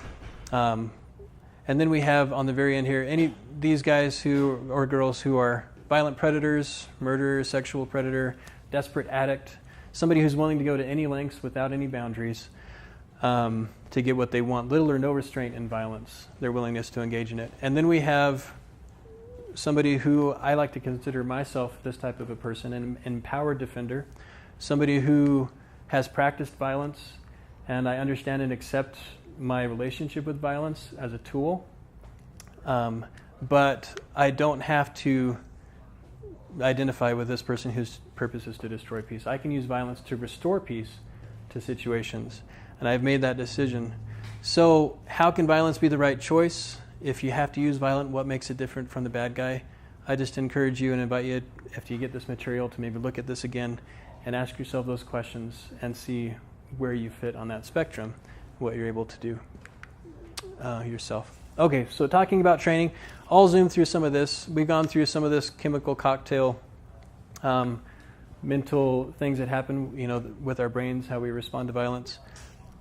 This talks about different types of martial arts. One thing I want to point out before getting into that, though, is some of the assumptions that we need to make with regard to violence. If we have a predator that we're interacting with, we need to, when we're training, I'm going to assume that the guy's bigger than me, faster than me, stronger than me, and likely has friends and probably also has a weapon. They've also picked the spot, and they've identified me as a target, so I'm obviously in some type of weakened state. Might be sick, might be whatever. So my training needs to reflect those presumptions. If I can train in such a way that I take all those things into account, then I know it's some pretty decent training, pretty realistic training. So, all right, different types of martial arts. We'll just go through some of these. There's traditional arts, more Asian styles, karate, Kempo, Taekwondo, Kung Fu, Jiu-Jitsu. Those focus a lot on discipline, formal training, things like that. Krav Maga, military and civilian, is Israeli Defense Force method. It stands for contact combat. And they use very technical-oriented things. They have specific techniques that they train. And they train in environments with high intensity, high stress, worst-case scenario type things, which can be good or bad. You might be setting yourself up to put yourself in a worst-case scenario if you don't train how to preemptively avoid it. You're always just training how to deal with it once you're in it. And then Systema is a Russian martial art, stands for the system, and more free-flowing movements. They don't have techniques, but they train basically on the spectrum of slow to fast, things like that, different levels of intensity. They also encourage a lot of playfulness in your training. They want to reserve the hardcore, tense stuff for an actual situation. So just different ways of approaching your training. Then we have combatives, which is what I'm kind of leaning towards now, especially when I'm talking to people. I only have a couple hours with them or 20 minutes to share some tactics that would be helpful. This is very helpful as they stem from World War II tactics and combatives taught to soldiers who had to be trained to be highly efficient and effective with little training and experience. So this is going to focus, these types of tactics will focus more on gross motor movements. Gross motor movements specifically targeted towards soft targets on your opponent's body. Things that when you're in that chemical dump, when I was fairly immobile with the bear, I didn't have the ability to close my hands and move my fingers. I couldn't do some of these highly technical things. My vision is tunnel vision. These are things that happen when you're going. I'm closing the door. with that. We'll be going outside here in just a minute. I just want to demonstrate a couple things before. Thank you. All right. Okay. We'll get it through. So this is the tactics portion. Step on the gas, Nelly. That stands for surprise and targeting. And then the EP stands for escape or protect. Depending on if you're by yourself or with somebody else, you're either going to try to escape or you're going to protect them. So with this, we're going to first talk about verbal. This is something that I think is too often neglected in these types of classes. There is a real effectiveness to using a verbal tactic to get somebody away from you. Michelle, when she goes on walks in the morning, she makes it a point to interact with the person. Say, hey, good morning, even if they're across the street, so they know that she sees them, right? But if a person were to come and, you can come up here, Spencer. If a person were to come and pose a threat, let's say I got caught off guard and I had seen this person doing some of those other things, those pre-incident cues that we talked about before. I've seen him staring at me, or I just got a weird vibe from him, and I'm doing something and I turn around. It's okay for me to say, back off! And he's gonna have a visceral response to that level of knowledge, right? Level of contact, even though it's just verbal. And then I can move away.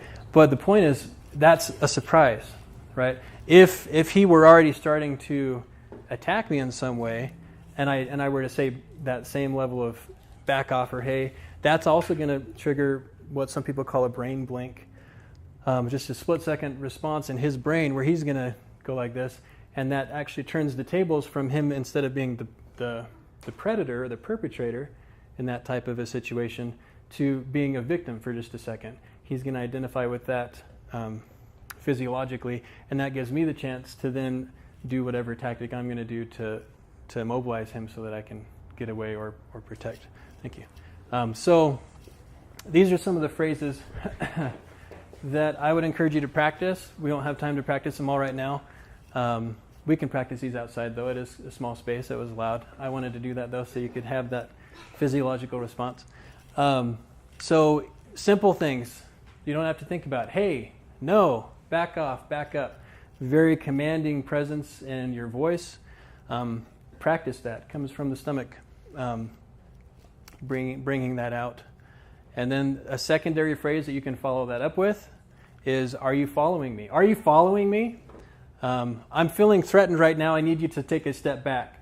Things like that with that command presence will get the message across to the person that you're talking with or interacting with that this isn't necessarily a convenient target for me I shouldn't pursue this, because if they're interviewing me, I'm pretty quickly going to end up on the side of I'm not a safe person for them to victimize. And then I will defend myself. It's okay to tell them that. And then the third thing, if just talking about verbal, usually verbal combined with physical, if it's turned physical violence, and they haven't listened to these words that I've used, I'll start growling and snarling and behaving like an animal with feral noises and sounds, just to increase, again, you want to basically turn the tables on them and help them realize that this isn't safe for them, and so they need to disengage themselves. Most people are not willing or not ready to hear another person growling and snarling in their ear. I know you talked about it earlier as far as like if you try to defend yourself, what the stats are for getting away and stuff. Uh-huh. So how effective is that? I mean, to really get someone to back off. I mean, is there any stats on that? Or could there be? I don't know. Well, in specifically in the sexual assault study, is that they didn't differentiate between verbal and physical. They lumped them all together because they're with the number of people that they had in their sample. They didn't differentiate. Basically, there wasn't a whole lot of distinction though between verbal and physical. The one thing that was distinct in that particular study, and you're welcome to look at it. I always like to look at studies instead of just taking people's word for it. When a woman begged or pleaded, it either didn't have an effect or it actually increased the level of violence that person experienced. So the verbal needs to be commanding if you can develop that and use it rather than pleading. That just increases for some perpetrators. That's just going to increase their excitement because they know that they're dominant and in control in that situation. Physical. So step we have. This is still under surprise and targeting. We're going to move into some of the tactics. So gas nelly. Step on the gas nelly. The gas stands for grab, advance, and slam. A grab isn't, Ruben, would you come up for a second? Hold this. It's not just, actually we'll just do it this way. It's not just, I'm going to grab his shirt and try to get away. I'm going to grab, it's a grab with, like it says there, forceful gouging, cutting, ripping, squeezing. I'm going to take my fingers and put them everywhere that I can, especially if women have nails. This can be really effective. And it's, hold that. And it's really taking this and just, you're a cat, essentially you're a cat that's been cornered and you're going to take that face or whatever it is. It works the same if you grab the skin. I have a skin right here. Here's a skinny guy. But I have a skin, and if I'm pulling that and ripping and turning, it hurts. And it's a deterrent, right? So that's what we're looking at. Hang out here for a second. Advance. Okay, so in martial arts, you do a lot of kicking. Some of the martial arts do kicking and things like that. But to simplify that, somebody who is adrenalized in that situation, if you stand over here, if I'm attacking Ruben, all right, let's do the other way. If Ruben is attacking me, I can actually step towards him, and if I stomp, the motion for stomping is this motion, right? You can just practice this. If you do that with force and power, just hold it down. Step this way. If I do that with force and power, that stomp turns into something where I'm going to be striking his legs and his groin, not necessarily even targeting that. And this is in a straight line, the straight stomp. If I go at an angle, I can step off this way, and I can stomp this way, and I can get behind him. And then we have something called a drop step. Let me put that down. The drop step is a step where I may be in a corner and I don't have a lot of mobility. He may be bigger than me and stronger than me, so you just turn to me, you're threatening. He's threatening me in some way. If he's close and I don't have the ability to get a lot of power from a strike this way, if I drop my body weight, I'm going to be combining my body weight, whatever that is, whether it's 50 pounds or 200 pounds. And that body weight combined with that strike is going to add to the effectiveness of the strike. And then if I hit him in the right spot, then that's going to turn the tables or even the playing field for a smaller person who's being attacked. Excuse me. So the drop step is me basically taking the support away from my left leg and moving it forward and down. So if we're here, I do that, and I just hit his chest, but it just gives you the ability to, if I were to use my elbow or lift my arm up instead, then that force goes up into his neck, which is one of the targets that we'll talk about. So you go ahead and see. Thoughts, questions about that real quick? Yeah. As a woman, I know that I don't have the best upper arm strength. My legs are much stronger. So if I'm going to attack someone, I'm going to use my knees as much as I can, or I stomp down, scraping a shin, rather than try and punch somebody in the eyeball. Right. Yeah, and this is a way to help take those strengths that women typically are stronger in their legs and core, and use that. So you're going to be combining those types of movements and strengths with your hands. If I were to take this and hit that screen, it wouldn't necessarily do a whole lot. If I went this way, fall down, went this way, it'd be a little bit more isolated. But if I took this and I have it connected to my body, and I put my body into that screen, you have all of my body weight hitting that one target. And if it's the right target or a sensitive target, then you're going to get much more value with the effect. Okay, so a quick note on physiology. Any strikes that you hit above the midsection are going to put the person back like this. Any targets that you hit below are going to bring them this way. So one thing to consider, women always think, well, I can just kick him in the groin, or I can knee him in the groin, which is true, but something you don't always consider is if that's your first move, his head is going to be coming into you. So typically, I recommend the gross motor movements of a forearm thrust. Like I mentioned, you're dropping down this way, you're putting him back this way, which opens up the targets for you to hit him in the groin.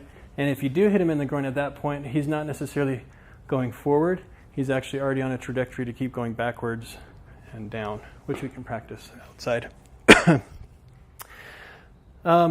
Okay, so that's the difference between a strike, come here, Spencer, and a slam. And I'll just demonstrate that real quick if you just want to hug that. So a strike, this is a strike, right? And this is a slam. It's just it's the same motion. It's just the difference of my body weight being incorporated into the strike. And elbow, women are typically or oftentimes attacked from behind. And so you can elbow. Sometimes women will elbow like this, and this is more of a strike type of elbow.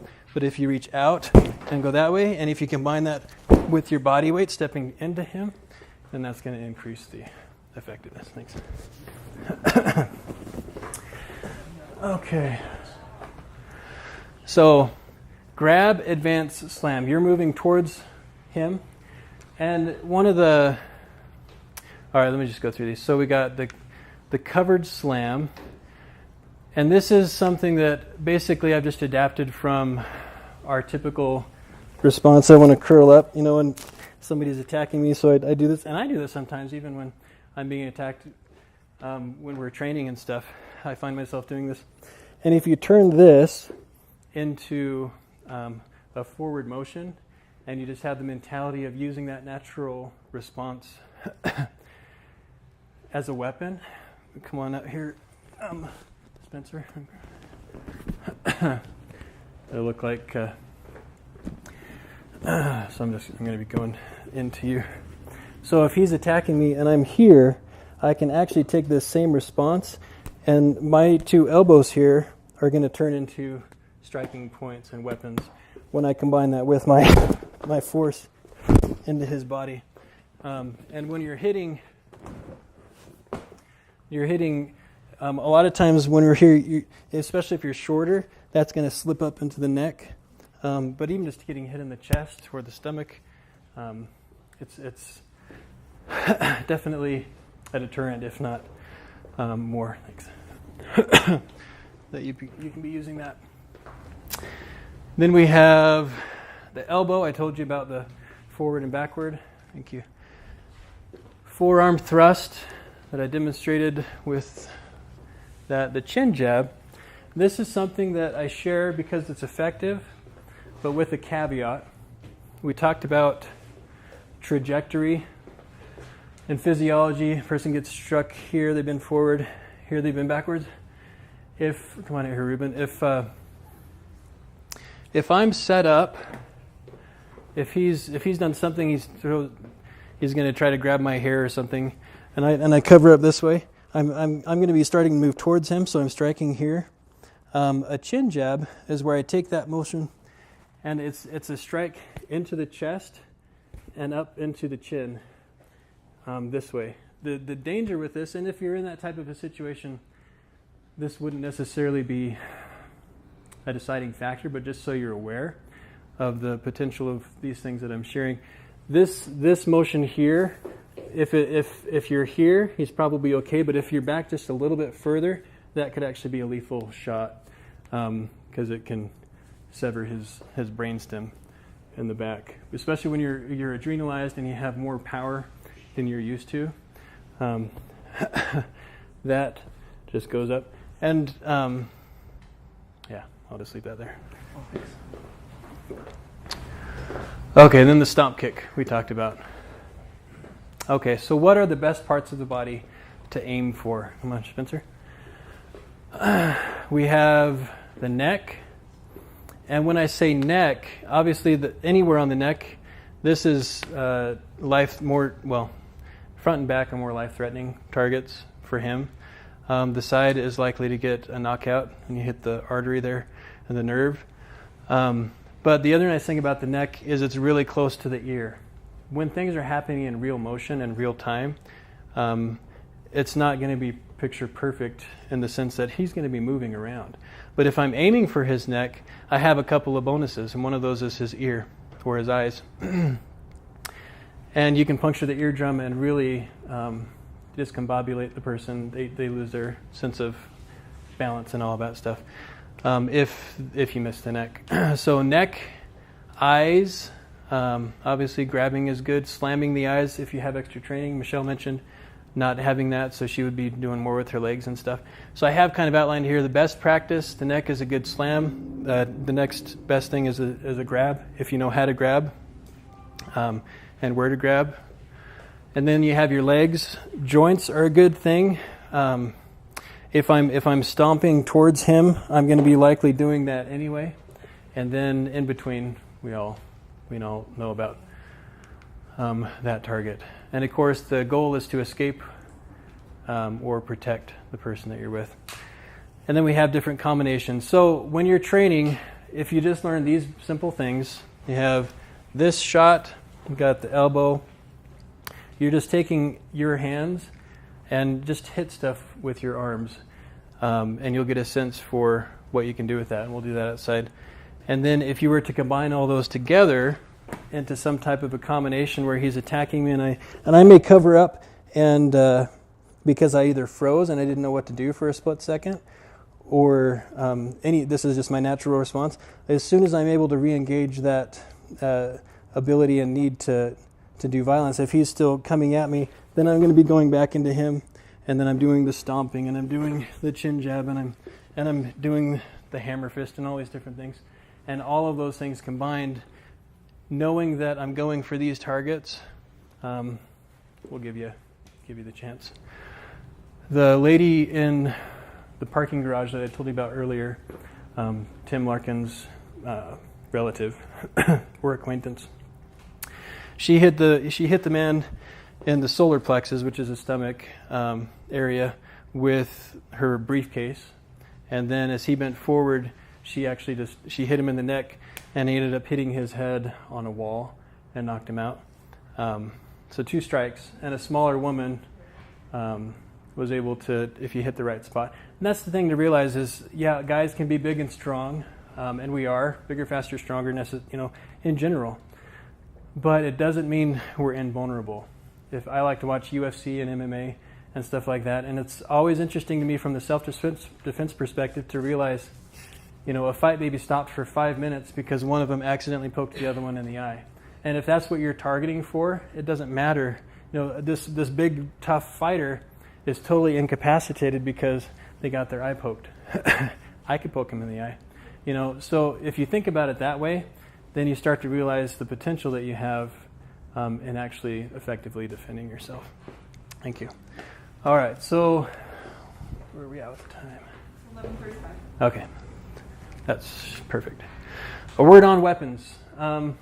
There's a lot of weapons here that are carried in the store. When I'm asked this question, people are looking for like a specific recommendation. And I don't like to do that. Basically, whatever you're holding in your hand is a weapon, first and foremost. If you have your phone in your hand because you got caught as a convenient target because you were distracted and somebody attacks you, there's a video of a guy who's being attacked and he has his phone in his hand. He does a good job with his left hand bringing down the weapon that the person has, but he puts his phone in his pocket before he uses his other hand. He has a solid object that's a force multiplier that all he had to do was use, but he's so used to protecting that phone. Whatever you have in your hand is a weapon, or it can be a weapon. Whatever objects are within reach. If I'm at a disadvantage because multiple attackers are coming towards me and I have a chair, I'm going to pick up the chair and I'm going to use that as a weapon, right? Whatever you're carrying, and this is where some of the more specific things come into play. For EDC stands for everyday carry. People say, what should I carry as a weapon? And I say, whatever you're comfortable with. Whatever you're willing to get necessary training for, whatever you're comfortable carrying. Anything is better than nothing. One of the statistics in that study that I mentioned earlier with the sexual assaults, 9 of those victims resisted and they had a weapon. One of them had a gun, but the others just had other weapons. None of those women had a sexual assault completed in their attack because the weapons were such a deterrent. So weapons are also called force multipliers, if you hear that term. So whatever you're comfortable with, I would recommend having a flashlight, whatever size. I have several of these from this store. Sometimes these are a little bit cumbersome to carry, so I've also got a small one that is built well and fits in my hand and has some bevels on it for more effectiveness in a self-defense type of a situation. But the nice thing about flashlights is they can be used at a distance as well to distract or to get away. Yeah, if you shine that light into a person's eyes just for a second, then that can be enough to get away without having to engage in anything more. Another thing that with some direction and training, I'd actually recommend getting sprayed with it if you're going to use it as OC spray, like pepper spray. Yeah. Anyway, yeah, I've got this one that's shaped like a gun. One-time use. This has two in it, but yeah, I'd probably recommend deploying both of the, and if you needed in a situation. But some people are used to shooting, so this is a good crossover into something less lethal. So lots of good things there that you can use. Firearm, you'd want to definitely get training if you're going to carry a firearm. And I'd also recommend a first aid kit. I have coagulant that I typically have with me either in the car or on my person. If I were ever in a situation I want to be able to stop the bleeding pretty quickly, that's a helpful thing. I think they have it here. I got mine at Walmart though too. It just depends on what you want. All right. So what questions do you have before we go outside? Any questions? Comments? Thoughts? Well, I was the one that posed this question. What do I do if I feel uncomfortable even with no visible threat? So for some reason I have this feeling like something's not right. What can I do? Let's say I'm in the parking lot. Well, if you think about mobility, you want to just increase your mobility and get to a safe place. If you're uncomfortable in one spot, you need to leave that spot and go somewhere that you... If you walked out of the store and you're uncomfortable outside the store, go back in the store. If you got out of your car and you're uncomfortable, get back in your car. And I've heard you tell stories about leaving the house to go on a walk and feeling uncomfortable, so you just go back in the house. So go back to the most recent safe place that you can, or the closest safe place.